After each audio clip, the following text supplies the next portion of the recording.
कधीच नाही चुकणार तुमचे फेवरेट टीव्ही शोज झी5 सोबत, तेही एकदम फ्री। मला निराश नको करू। मी मी मी तुझ्या पाया। हो नाही नाही नाही नाही, तुम्हाला असं झुकलेलं वाकलेलं नाही बघायचं आम्हाला। तुम्हाला असं हरू द्यायचं नाही। आम्ही प्रेम केलंय हो तुमच्यावर। तुम्ही अशी टक्कर देता का नाही आम्हाला, ते लई भारी वाटतंय बघा। मागून मागून काय मागितलं तर हे जीव मागायचा होता हो, तो बी दिला असता। जीव दिला असता, मागायला पाहिजे होता आधीच।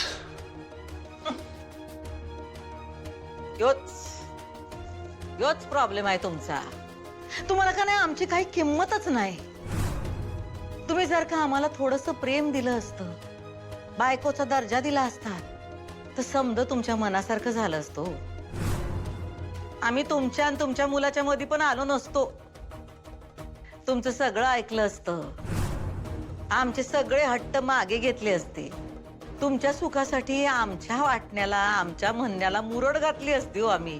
त्याग केले असते, पण म्हणतात नव देर आहे दुरुस्त आहे। आता आपल्याला कुठं फिरायला नाही जाता येणार, पण निदान तीर्थयात्रा तरी जोडीनं होईल नाही का? ते खूप आहे हो आमच्यासाठी। आमच्या गळ्यात मंगळसूत्र घालण्याचं आमचं स्वप्न पूर्ण करून टाकावं।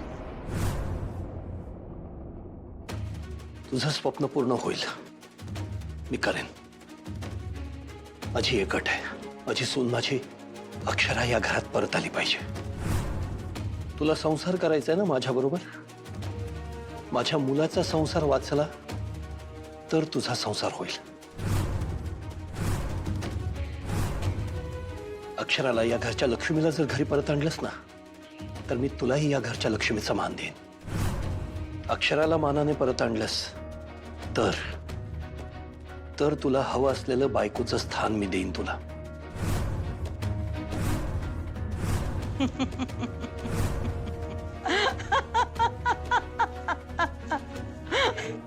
बरोबर आहे तुझं, पण अनुभवाने सांगतो तुला की कोणीतरी मध्यस्थ असलेला बरा असतो। काय तुम्ही अजून तरुण आहात, तुम्हाला नात्याची तशी किंमत नसते, पण एकदा वय वाढलं ना की जोडीदाराचं महत्त्व कळायला लागतं, त्याची किंमत कळायला लागते। नवीन असताना कधी कधी नाही कळत। हे बघ, तुमच्यात काय भांडण वगैरे झालं असेल ना, तर ते सोडवायला मी तुम्हाला मदत करू का? तुम्ही काय मदत करणार? काहीतरी करता येईल ग। आता मला इतक्या वर्षाचा अनुभव आहे ना लग्नाचा। काय ना, तुम्ही बायका छोट्या छोट्या गोष्टी मनाला लावून घेता आणि त्या आम्हा नवऱ्यांच्या गावी नसतं, आणि तुम्ही उगाच त्रास करून घेता। मी देखील या सगळ्या प्रवासातून गेलेलोच आहे ना। हे बघ, माझ्याकडनं जी होईल ती मदत। थँक्यू सर, पण नाही नाही नाही, तू आणि अधिपतींनी एकत्र येणं या शाळेसाठी फार महत्वाचं आहे। मला कळतंय सर। पाहिजे तर दुसरं कुठलं तरी कारण सांगून त्यांना बोलावून घेऊया, नाहीतर आपण जाऊया त्यांना भेटायला। नाही सर, एवढं सोपं नाहीये ते। नाही ते ठीक आहे, पण युद्धात आणि प्रेमात सगळं माफ असतं हे तरी तुला मान्य करावंच लागेल। नाही सर, तुम्ही फक्त आशीर्वाद द्या। ते तर आहेतच ग, पण तरी काही ना काही करणं आवश्यक आहे ना, नाहीतर काय आडी आणि दरी निष्कारण वाढत जाते बघ। सर, आमच्या नात्यात नाही होणार तसं। मला माहितीये ना आमचं नातं खरं आहे सर, आणि आमचं प्रेम खरं आहे, आणि तो खरेपणा सिद्ध करण्यासाठी कुणाची मदत घेण्याची किंवा आम्ही कुठलाही खोटेपणा करण्याची गरज नाही सर। मी फक्त योग्य वेळ येण्याची वाट पाहते। मला माहितीये सगळं ठीक होणार आहे, आणि सर कोणीतरी मध्यस्थी करून नातं जवळ आणायला तो व्यवहार नाही ना। तसं नाही, पण जे गैरसमज असतात ना ते प्रेमापेक्षा मोठे नाही होऊ द्यायचे सर, मला माहितीये। आणि आमच्यात गैरसमज नाही तसं नाही, गैरसमज आहेतच, पण आमच्यातला सगळ्यात मोठा अडथळा म्हणजे भुवनेश्वरी मॅडम आहेत। हा, तुझी लढाई खरंच खूप मोठी आहे। हो सर, मला माहितीये, आणि ती माझी मलाच लढावी लागणार आहे। पण मी ती लढे नाही आणि जिंके नाही, कारण मी ठरवलंय आता थांबायचं नाही।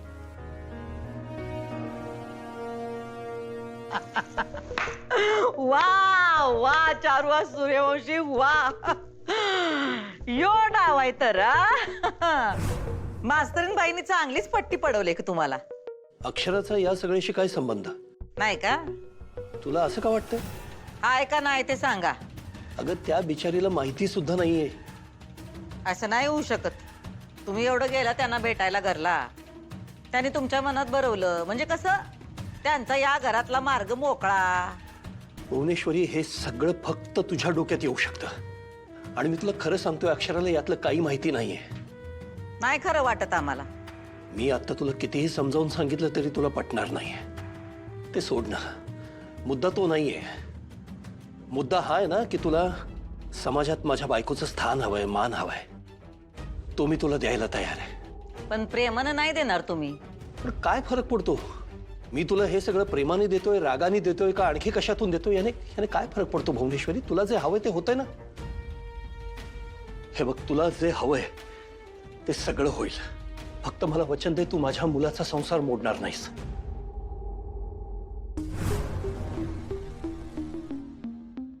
आमचा तुमच्यावर विश्वास नाही.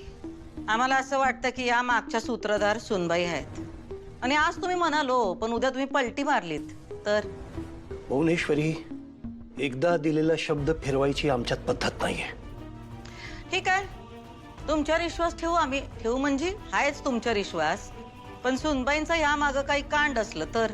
अगं तिला यातलं काही माहित सुद्धा नाहीये, तुला सांगितलं ना मी.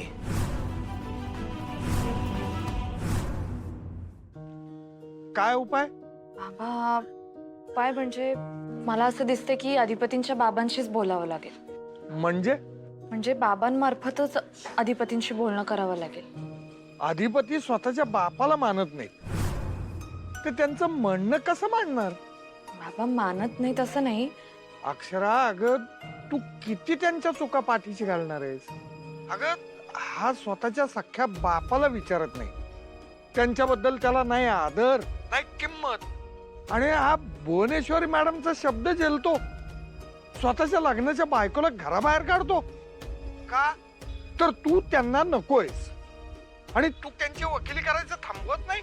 काय बोलावं तुला ना कळतच नाही अक्षरा मला. बाबा, आता आपण भूतकाळाबद्दल बोलणं थांबवूया प्लीज. अगं भूतकाळच आहेत अधिपती तुझा. नाही बाबा, अधिपती माझा भूतकाळ, वर्तमान काळ आणि भविष्य आहेत. पण भूतकाळ विसरून वर्तमान आणि भविष्य. बाबा, भूतकाळाबद्दल पुन्हा तेच तेच बोलून आत्ताची परिस्थिती बदलणार आहे का? पण तूच त्या भूतकाळात केलेल्या चुका आहेत ना त्या पुन्हा पुन्हा करतेस अक्षरा. नाही बाबा, मी शिकलीये माझ्या चुकांमधून. मला आता कळलंय की आपण जर तेच तेच वागत राहिलो तर आपल्या पदरीही तेच पडतं. पण जोपर्यंत आपलं वागणं बदलत नाही तोपर्यंत परिस्थितीही बदलत नाही. मला कळलंय बाबा. अगं एवढी शहाणी हुशार मुलगी तू, आणि कुठं ते. बाबा प्लीज, अधिपतींबद्दल वाईट बोलू नका. म्हणजे तू त्यांचा नाद सोडणार नाहीस? कसा सोडेन बाबा? माझं प्रेम आहे त्यांच्यावर. अगं अक्षरा, हे प्रेम जे आहे ना ते वागण्यातून दिसायला नको का? बाबा, पण आमची भेटच होत नाहीये. मी कसं बोलू त्यांच्या वागण्याबद्दल? हे बघ, तू वेडी झालीस त्यांच्या प्रेमात. बाबा, तुम्ही समजून घ्या ना प्लीज. झी 5 ॲप डाउनलोड करा आणि पहा सर्व एपिसोड्स एकदम फ्री.